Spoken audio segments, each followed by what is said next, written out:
কিন্তু আমাদের জানতে হবে এর মধ্যে কি কি ভুল আছে। সর্বপ্রথম যেটা ওরা রেখেছে, যেটা ওরা ভয়ঙ্কর ভাবে রেখেছে, সেটা হচ্ছে যেটা আপনাকে 5 বছর প্র্যাকটিসিং ইসলামের মধ্যে থাকতে হবে।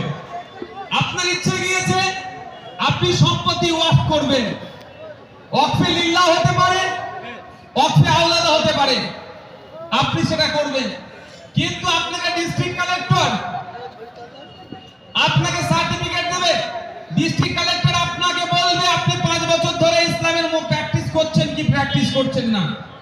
এবার কে প্র্যাকটিসিং ইসলামের মধ্যে আছে, কে নন প্র্যাকটিসিং ইসলাম, এটা ডিসাইড কিভাবে হবে?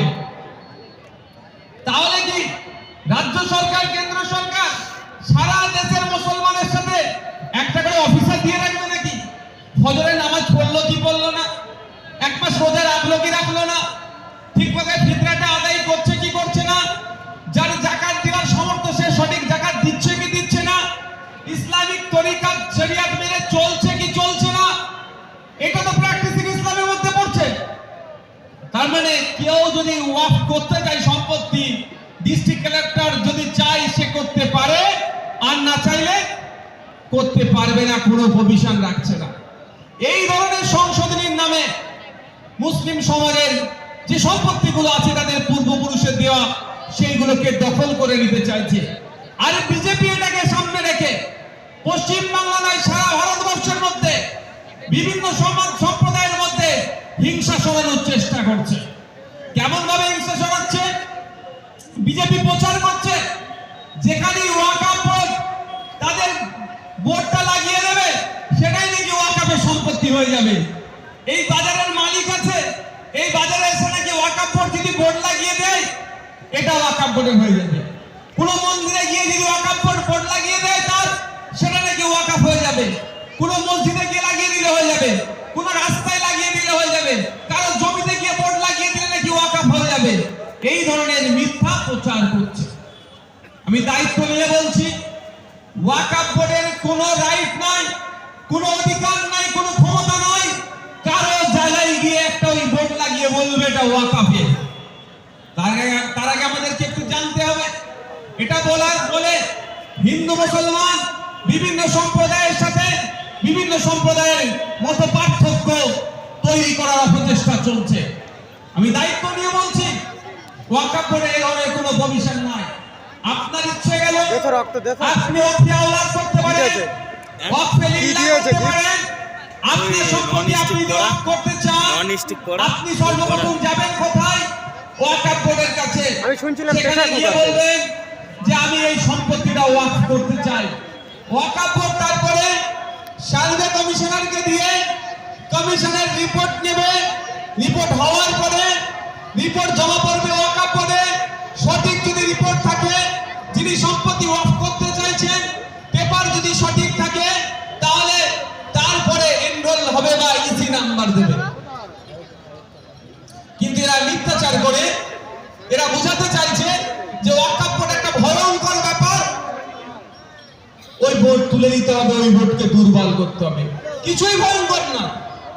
বিজেপি এই শুভেন্দু অধিকারী বাবুরা, এই দিলীপ ঘোষেরা, এই সুকান্ত মজুমদাররা পশ্চিম বাংলার অলিতে গলিতে গিয়ে হিন্দু মুসলমানের মধ্যে বিভেদ লাগানোর জন্য, হিন্দু ভাইদের মধ্যে ভয় ঢোকানোর জন্য সেখানে বলছে কি ওয়াকফ ট্রাইব্যুনাল যদি একবার ঘোষণা করে দেয় যে আপনার এই সম্পত্তিটা ওয়াকফের সম্পত্তি, ওটাই সর্বোচ্চ হয়ে গেল, আর কেউ নাকি ওটাকে কিছু করতে পারবে না। কিন্তু সম্পূর্ণ মিথ্যাচার। সংবিধানের 226 আর্টিকেল ধারায় আপনি যদি দেখেন, আর্টিকেল 226 বলা আছে যে ট্রাইব্যুনালে যদি আপনি ডিপ্রাইভ হন, ট্রাইব্যুনালের অর্ডারটাকে যদি আপনার পছন্দ না হয়, যে কোনো ট্রাইব্যুনাল, শুধুমাত্র ওয়াকফ নয়, যে কোনো ট্রাইব্যুনালের অর্ডারকে যদি আপনার পছন্দ না হয় আপনি সরাসরি গিয়ে রিট করতে পারেন, আপনি সিঙ্গেল বেঞ্চে যেতে পারেন, ওখানে যদি না হয় আপনি ডিভিশন বেঞ্চে যাবেন, ওখানে না পছন্দ হলে আপনি সুপ্রিম কোর্ট পর্যন্ত যেতে পারবেন। কিন্তু অপদার্থ বিজেপি পশ্চিম বাংলায় নয় সারা ভারতবর্ষের মানুষের মধ্যে বিভেদ ঢুকে দেওয়ার জন্য সেখানে বলছে যে আপনার ট্রাইব্যুনাল সর্বোচ্চ পাওয়ার ওয়াকফের সম্পত্তি ডিসাইড করার জন্য। সম্পূর্ণ মিথ্যাচার। কিন্তু দুর্ভাগ্যের বিষয় ওটা আমরা বুঝে উঠতে পারছি না। আমরা যে যেমন ভাবে আমাদেরকে বলছে আমরা শুনছি, তার প্রতি উত্তর দিতে পারছি না। তাই বন্ধুগণ, আপনাদের বলবো, ওয়াকফ সংশোধনী বিলের বিরুদ্ধে আমাদেরকে সোচ্চার হতে হবে। ওয়াকফ সংশোধনীর নামে কেন্দ্র সরকার মুসলিমদের পূর্বপুরুষের রেখে যাওয়া সম্পত্তিগুলোকে দখল করে পুঁজিপতি কর্পোরেটদের হাতে তুলে দেওয়ার চেষ্টা করছে। ওটা কোনো মতেই আমরা হতে দেব না। এবার বলতে পারে রাজ্য সরকার তো খুব প্রতিবাদ করছে। আমি দায়িত্ব নিয়ে বলছি, ঘোড়ার ডিম প্রতিবাদ করছে। রাজ্য সরকার শুধুমাত্র এই জন্যই প্রতিবাদ করছে যাতে ওরা এতদিন করে কামিয়ে খাচ্ছে ওই সম্পত্তিটা এবার কেন্দ্র সরকার কেড়ে নেবে। এতদিন ওই নোটোরিয়াস ক্রিমিনালরা ঝেড়ে ঝাপটে খাচ্ছিল, এবার হয়তো বিজেপির নেতারা খাবে। ওই জন্য ওদের এর বিরোধিতা করছে। কারণ পশ্চিম বাংলাতে আজকের ডেটে প্রায় ৭৫,০০০ বিঘা ওয়াকফ সম্পত্তি বিহাত হয়ে আছে, রাজ্য সরকার উদ্ধার করতে পারেনি। ২০১১ সালের আগে বলেছিলেন মমতা ব্যানার্জি, তখন বিরোধী দলে ছিলেন, তিনি বলেছিলেন ক্ষমতায় আসলে আর যে প্রতিশ্রুতিগুলো দিয়েছিল সরকারি কর্মচারীদের দিয়ে অনেক আপনার ফুলঝুরি উড়িয়েছিল। যারা সরকারি রাজ্য সরকারের যে তাকে থাকা উচিত নয়, কেন্দ্রীয় সমাহারের দিয়ে দিতে যারা পারবে না, অনেক কথা বলেছিল। কিন্তু এখনো তারা রাজ্যের সরকারি কর্মচারীরা কেন্দ্রীয় সমাহারে যেমন দিয়ে পাচ্ছে না, ঠিক ২০০০ আগে অনেক প্রতিশ্রুতির ফুলঝুরি উড়ানোর মধ্যে একটা ছিল ক্ষমতায় আসলে ওয়াকফ সম্পত্তি উদ্ধার করে দেব। উদ্ধার তো দূরের কথা, আমি পশ্চিমবাংলার বিধানসভাতে আপনাদের বিধায়ক হিসাবে আপনার এখানের পাওয়ার গিল যেটা হয়েছে, আমার বড় ভাইজান এসে আপনার বিজয়গঞ্জ বাজার থেকে বলেছিল যে ৩ বিঘা সম্পত্তি নিয়েছে, ওটা ৩ বিঘা নয়, ৩ একরের বেশি ওয়াকফ সম্পত্তি রাজ্য সরকার লুট করে ওই পাওয়ার গিল বানিয়েছে, যেটা মুসলমানদের সম্পত্তি রাজ্য সরকার কেড়ে নিয়েছে। কিন্তু তিনি বলেছিলেন যে ২০১১ আগে ক্ষমতায় আসলে ওয়াকফ সম্পত্তি উদ্ধার করব। উদ্ধার তো দূরের কথা, ৭৫,০০০ বিঘা ওয়াকফ সম্পত্তি এখনো আমরা বিহাত আছে, উদ্ধার হয়নি। উপরন্তু আমরা কি দেখছি, কলকাতার একজন স্বনামধন্য বিধায়ক, তিনি, আমি এক্সাক্ট লোকেশনটা এখন বলছি না, শুধু আমি একটা ল্যান্ডমার্ক বলে দিচ্ছি, কুয়েস্ট মল জানেন বাক্সার কাছে, জানেন তো? কুয়েস্ট মলের কাছে প্রায় ৪০০ থেকে ৫০০ কোটি টাকার ওয়াকফ সম্পত্তি দখল করে রেখে দিয়েছে। হাওড়া জেলার বিধায়ক ইমদাদ আলী রোডে প্রায় ১২ কাঠা জায়গা দখল করে রেখেছে, যেখানে ১ কাঠার দাম ২ কোটি টাকার ঊর্ধ্বে, সেটাও ওয়াকফ সম্পত্তি দখল করে রেখেছে। পার্ক স্ট্রিটে ১ কাঠার দাম প্রায় ৪ থেকে ৫ কোটি টাকা, সেখানে ১২০০ কাঠার উপরে জায়গা দখল করে রেখেছে। এ ধরনের প্রচুর আছে, এইগুলো রাজ্য সরকার উদ্ধার করতে পারছে না। শুধুমাত্র আপনার পাশে আছে, আপনার ভোটটা দরকার, আর যেগুলো লুটপাট করে খাচ্ছে আমাদের হাত থেকে না বেরিয়ে যায়, সেই জন্য রাজ্য সরকার ওই ছেলে ভোলানোর একটা প্রতিবাদ করছে। আমরা দেখেছিলাম সিএএ এর সময় যখন নাকি দেশের মুসলমানদেরকে নাগরিকত্ব কেড়ে নিয়ে দেশ থেকে তাড়িয়ে দেবে, মুসলমানরা চিন্তিত ছিল। সেই সময় ক্যাকা ছিচি করে আপনার আমার মন পেতে চেয়েছিল, কিন্তু যখন ভোটাভুটি হচ্ছিল পার্লামেন্টে, আমরা কি দেখেছিলাম? পেছনের দরজা দিয়ে পালিয়েছিল। এই যে ওয়াকফ বিল, এই ওয়াকফ সংশোধনী আপনারা লক্ষ্য রাখুন, আমি তো ব্যাপকভাবে লক্ষ্য রাখছি। আমি দেখবো ভোটাভুটির সময়ে এই রাজ্য থেকে তৃণমূলের ২৯টা এমপির মধ্যে কজন উপস্থিত আছে আর কজন ভোট না দিয়ে পালাচ্ছে। যদি দেখেছি ভোটাভুটিতে অংশগ্রহণ না করে বিজেপিকে সুবিধা করে দিয়েছে, তাহলে তাদেরকে আমরা ঘর থেকে আর বার হতে দেবো না, বাড়ির সামনে গিয়ে বসে থেকে তাদের জবাব নেব। কারণ মুসলমানকে বিজেপির ভয় দেখিয়ে ভাই আপনি ভোটটা নিয়েছেন, আমি বিজেপির ভয় দেখিয়ে ভোট নিইনি। আমি আপনাদের বলেছি, আপনি যদি আমাকে ভোটে জেতান, আপনার অধিকারের কথাটা আমি ওখানে তুলবো আইনসভার মধ্যে, যেখানে আইন তৈরি হয়। আপনি আমাকে জিতিয়েছেন, আইনসভার মধ্যে গিয়ে চিৎকার করছি, আগে করেছি, এখনো করছি, আগামীতেও করব।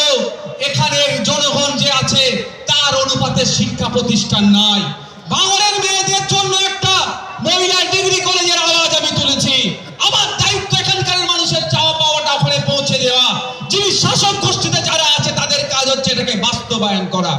আমি আওয়াজ তুলেছি সোনপুরের এই কাঠের ব্রিজের জন্য, আমি আওয়াজ তুলেছি বনানীর ব্রিজের কাঠের ব্রিজের জন্য, ওটাকে আপনার কংক্রিটের ব্রিজ করতে হবে।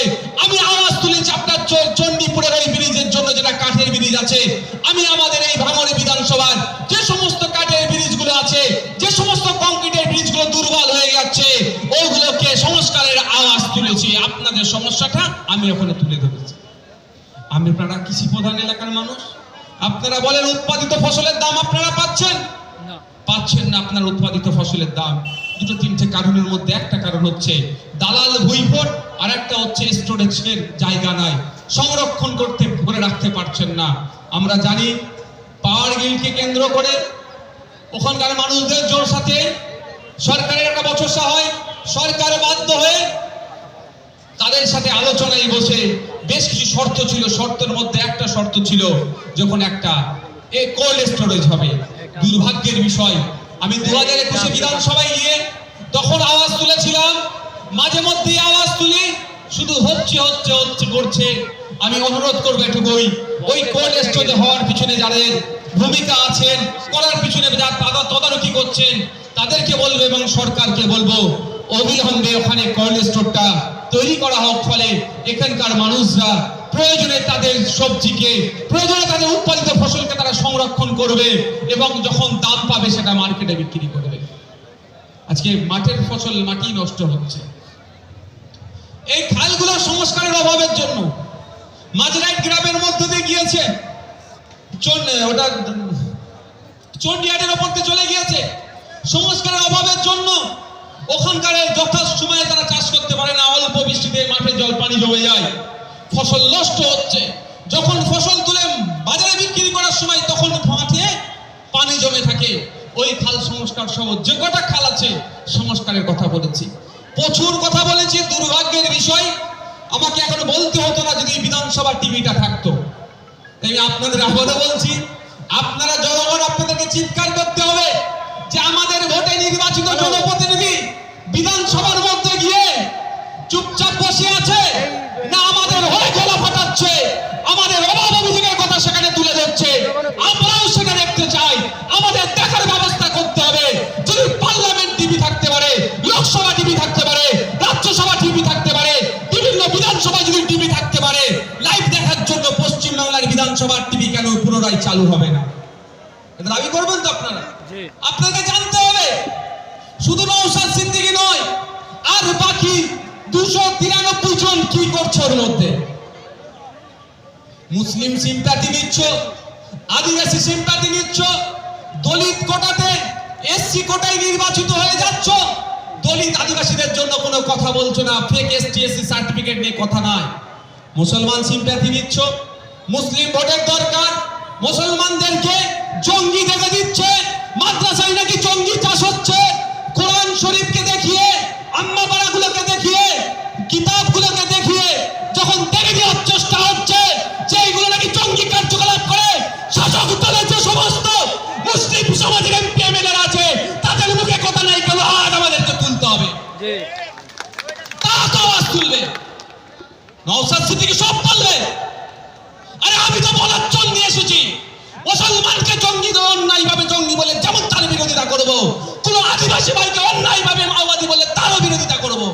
আর তুমি তো মুসলমানদের ঠেকা নিয়ে বসে আছো ভাই, তুমি তো বলছো মুসলমানরা বিপদে আছো, আমাকে ভোট দাও, নাহলে তুমি উদ্ধার হবে না। তুমি কেন চুপ আছো? আজকে অবাক লাগছে, অবাক লাগছে। অনেকে আমরা বাংলাদেশেরই শুনি কথা বলছি। অবশ্যই আমাদের প্রতিবেশী রাষ্ট্র, সেখানে শান্তি ফিরুক, সেখানকার সংখ্যালঘু হিন্দুদের উপরে যদি যে অত্যাচার হচ্ছে সেটা বন্ধ হোক। আওয়াজ তুলছি, যেই মুখে আওয়াজ তুলছি, যেই মুখে আমরা বলছি কৃষ্ণ চিন্ময় কৃষ্ণ দাসের মুক্তি চাই, সেই মুক্তা কখন সার্জিল ইমাম বেসাবি ওমর খালিদের জন্য কেন হচ্ছে না? সেই মুক্তি কেন আরো যারা 4 বছর 5 বছর 8 বছর 10 বছর জেলে বসে আছে বসছে তাদের জন্য কেন হচ্ছে না? এই দ্বিচারিতা বন্ধ। গতকালকে আমি গিয়েছিলাম বঙ্গ সংস্কৃতি অনুষ্ঠান কল্যাণীতে, সেখানে গিয়ে এই মর্মে আলোচনা হচ্ছিল।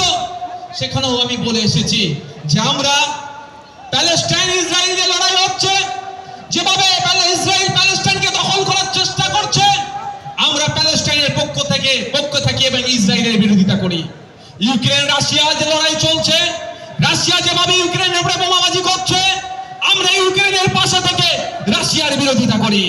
যেভাবে বাংলাদেশের সংখ্যালঘুদের উপর অত্যাচার হচ্ছে, আমরা বাংলাদেশের সংখ্যালঘুদের পাশে থেকে ওখানকার সংখ্যাগুরুরা যারা অত্যাচার করছে তাদের বিরোধিতা করি।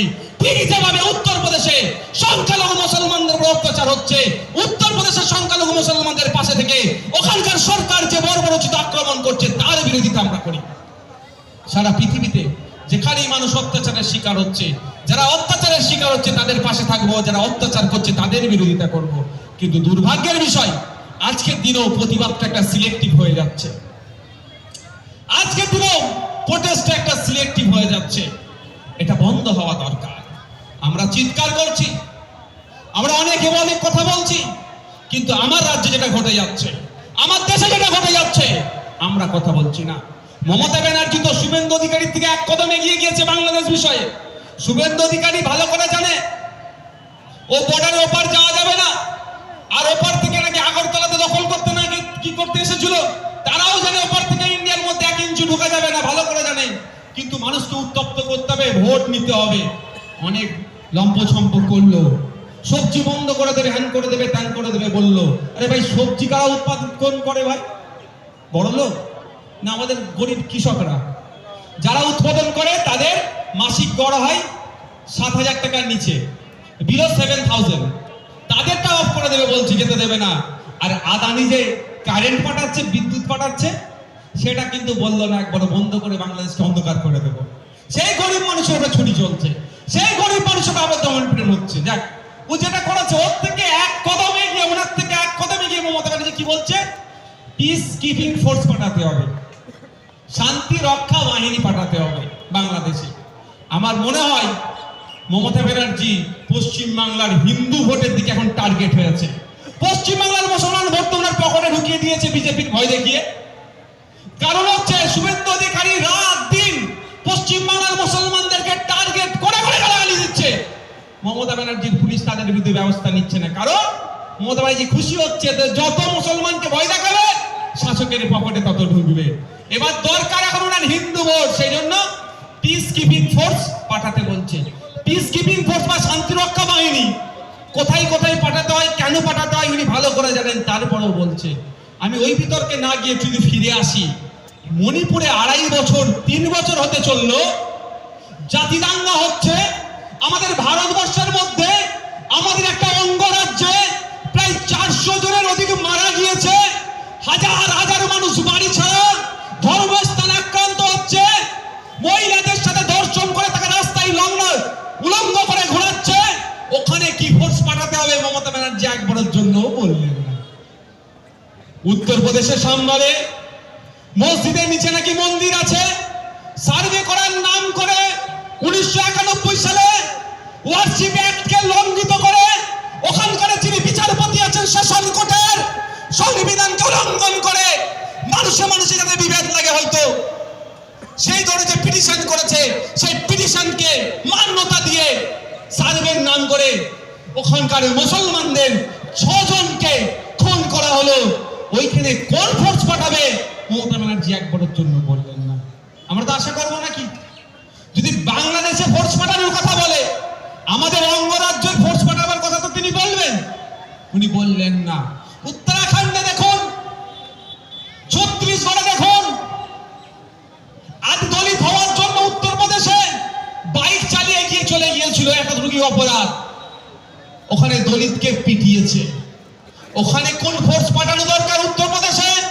ওখানে দলিতদের উপরে অত্যাচার বন্ধ করার জন্য, মধ্যপ্রদেশে আদিবাসীদের উপরে অত্যাচার বন্ধ করার জন্য, মাওবাদী দেখে দিয়ে আদিবাসীদেরকে হত্যা করে জমি জঙ্গলকে দখল করে নিয়ে যে প্রচেষ্টা চলছে, ওটাকে বন্ধ করার জন্য কোন ফোর্স মধ্যপ্রদেশে পাঠানো দরকার সেই নিয়ে তিনি একবারও বললেন না। এটা আমাদের একটু ভাবতে হবে, ভাবার সময় এসেছে। এতে করে 2026 করে অনেকে বললো, আরে 2026 পর্যন্ত বাঁচতে পারবো কি কেউ গ্যারান্টি নিতে পারবে ভাই? আমি 2026 নিয়ে ভাবি না, আমি এখন বেঁচে আছি, আমি এটা নিয়ে ভাববো। আপনারা আমাকে সুযোগ দিয়েছেন বলার, আমাকে পাওয়ার দিয়েছেন, আমার কণ্ঠটা বিধানসভার মধ্যে কেউ আটকাতে পারবে না। যতটুকু সুযোগ দিয়েছেন সব প্রশ্নটা আমি ঠিক করে এনজয় করব এবং বাস্তবায়ন করব। 2026-এ কে বাঁচবে কে মরবে কোনো গ্যারান্টি আছে? আবার তো বাংলাদেশ হুমকি দিচ্ছে, আমি তো বিশাল ভয় পেয়ে গেছি ভাই, কলকাতা নাকি দখল করে নেবে। এই নাটক হচ্ছে নাকি? বাংলাদেশে যে আর্মি আছে আমাদের রাজ্যে সিভিক ভলেন্টিয়ারের সমান, আর আমাদের দিক থেকে আবার কি বলে চট্টগ্রাম দখল করে নেব। এগুলো হচ্ছে কোন রাজ্য কেউ দখল, কোন দেশ কেউ দখল করবে না ভাই। আমার আপনার মস্তিষ্ককে দখল করে এরা ক্ষমতার মসনদে থাকতে চাইছে, আর কিছুই নয়। এটা রুজিরুটি নিয়ে কোনো প্রশ্ন নয়। এই ভাঙড়ের এগ্রিকালচার রিলেটেড যারা মানুষজন আছে, উৎপাদিত ফসলের দাম পাচ্ছে না কেন, এই নিয়ে কোনো চর্চা হচ্ছে না। ভাঙড়ের আপনার শিশু শিক্ষা কেন্দ্র থেকে শুরু করে বিভিন্ন শিক্ষা কেন্দ্রে কেন শিক্ষক নাই, এই নিয়ে ওরা চর্চা করবে না। এই নিয়ে নওশাদ সিদ্দিকী যখন চর্চা করছে, অনেকের গাজালা করছে, আমাকে বিভিন্ন ভাবে দেখে দেওয়ার চেষ্টা করছে। আমি নাম নেব না, শুধু এতটুকুই বলবো, 8 তারিখে খেলা দেখবে। খেলা করে না, 8 তারিখ ব্যাটাকে কোর্টে নিয়ে গিয়ে জবাব চাইব, কোর্টে যাতে বাধ্য করবো ওখানে যেতে, ওখানে গিয়ে ওনাকে জবাব চাইব। ইতিপূর্বে আমাকে বলেছিল মামলা চলছে, জবাব দিতে হচ্ছে, আর বিগত দিনে যেগুলো অবাঞ্ছিত মন্তব্য করছে তার জবাব চাইব। আমি তো 100 বার বলবো নোটোরিয়াস ক্রিমিনাল, আমার নামে একটা মামলা করতে পারবে? ও আমার নামে যতবার বাজে মন্তব্য করে ততবারই মামলা করবো। আর আমি 100 বার নোটোরিয়াস ক্রিমিনাল করবো, কারণ ও সার্টিফাইড, ও সার্টিফাইড। ওর কথা বলে, উনার কথা বলে বেশি সময় নষ্ট করবো না। এখন আপনাদের কি বলার, এটাই বক্তব্য। কেন্দ্র সরকার ব্যর্থ হয়েছে, সে এখন উন্নয়ন করতে ব্যর্থ হয়েছে। বলেছিল ডলার আর টাকার সমান সমান করে দেব, $1 সমান 1 টাকা সমান $1 পাবো বলেছিল তো নাকি? এখন আপনারা জানেন কত? 85 টাকা, 82 নয় 85 পার করে গিয়েছে, সর্বোচ্চ রেকর্ড। মানে এত টাকা, মানে আমাদের টাকার ভ্যালু কমে যাচ্ছে, এটাকে চাপা দিতে হবে তো। বলেছিল কি বছরে 15 লক্ষ টাকা, বছরে 2 কোটি বেকারের চাকরি দেব, উল্টে চাকরি থেকে ছাঁটাই হচ্ছে। বলেছিল কি নোটবন্দিতে মানুষের সুফল হবে, সুফলের থেকে কুফল হচ্ছে যারা ছোট ছোট ব্যবসায়ী আছে, ছোট ছোট ব্যবসা করে। বলেছিল কি বিদেশ থেকে কালো টাকা ফিরিয়ে নিয়ে এসে অ্যাকাউন্টে 15 লক্ষ করে টাকা দেবো, 15 পয়সা তো দেওয়া দূরের কথা, আরো বিদেশে টাকা পালিয়েছে। অর্থনীতির অবস্থা খারাপ, তলনিতে যাচ্ছে, এইগুলোকে তো চাপা দিতে হবে, এইগুলো তো আটকাতে হবে। এই নিয়ে প্রশ্ন না করে, সেজন্য কি মসজিদের নিচে নাকি মন্দির, খাজা হুজুরের মাজারের নিচে নাকি মন্দির, এই করে মানুষকে বিভ্রান্তের মধ্যে রাখো, মানুষকে এটা ধর্মের আফিম খাইয়ে দাও, মানুষের মধ্যে ধর্মীয় ভেদাভেদ তৈরি করো, মানুষের মধ্যে লাগিয়ে রাখো।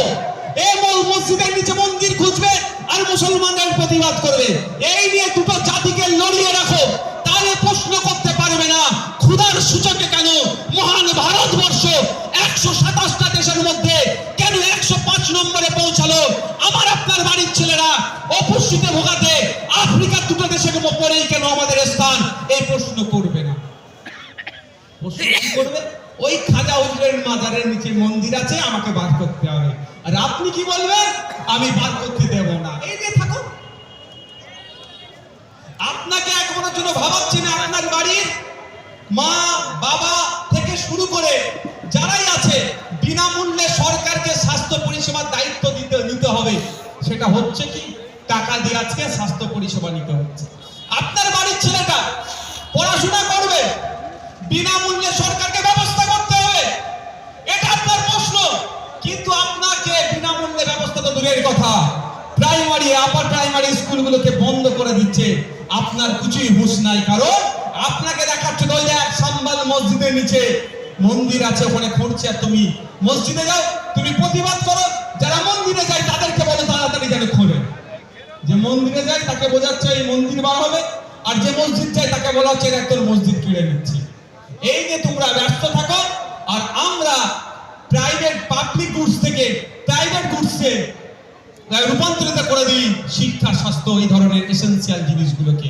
একটা সময় আসবে যদি আমরা এই মসজিদ মন্দিরের চোখ করে পড়ে থাকি, একটা সময় আসবে আপনাকে টাকা দিয়ে সার্টিফিকেট নিতে হবে, শিক্ষা নিতে হবে, আপনাকে টাকা দিয়ে পুরোপুরি স্বাস্থ্য ব্যবস্থা অর্থাৎ স্বাস্থ্য পরিষেবা নিতে হবে। কিন্তু এটা মৌলিক অধিকারের মধ্যে পড়ছে। আমি শিক্ষিত হব, আমি শিক্ষা নেব, রাষ্ট্রকে ব্যবস্থা করে দিতে হবে। আমি অসুস্থ, রাষ্ট্র আমার চিকিৎসার ব্যবস্থা করে দেবে। সেটা কিন্তু আস্তে আস্তে কি হচ্ছে, বন্ধ হতে চলেছে। আপনি এই বিষয়ে প্রশ্ন করতে পারেন, সেই জন্য কি করছে আপনাকে আমাকে এই ধর্মীয় উন্মাদনার মধ্যে এই মাজার মসজিদের নিচে মন্দির খুঁজাতে ব্যস্ত করে দিচ্ছে। বন্ধুগণ, আপনাদের বলবো একটু সজাগ সতর্ক হতে হবে। সজাগ সতর্ক না হলে আপনাদের বলছে কি বিজেপিকে আটকানোর জন্য তৃণমূলকে লাগবে। ভালো কথা, যদি এটা সত্যিকারের অর্থে মনে হয় আপনাদের, না আপনাদের কারো মনে হয় বিজেপিকে আর তৃণমূল বিজেপিকে আটকাতে পারবে? আমি উদাহরণ দিলে বুঝে নেবে। 2011 সালের আগে পশ্চিম বাংলায় বিজেপির এমপি এমএলএ সংখ্যা কত বলেন? খুঁজে পাওয়া যেত আতস কাজ দিয়ে, দুটো একটা ছিল। 2016-তে দেখুন সংখ্যা বাড়লো। 2019-এ দেখুন 18টা এমপি হলো। 2021-এ দেখুন 77টা বিজেপির এমএলএ হয়ে গেল। যত দিন যাচ্ছে এরা বলছে আমি আটকাবো, কিন্তু সংখ্যা বেড়ে যাচ্ছে। আমি আপনাদের বলবো তৃণমূলের তো জন্ম হয়েছে বিজেপির গর্ভে। তৃণমূলকে লালন পালন কে করেছে?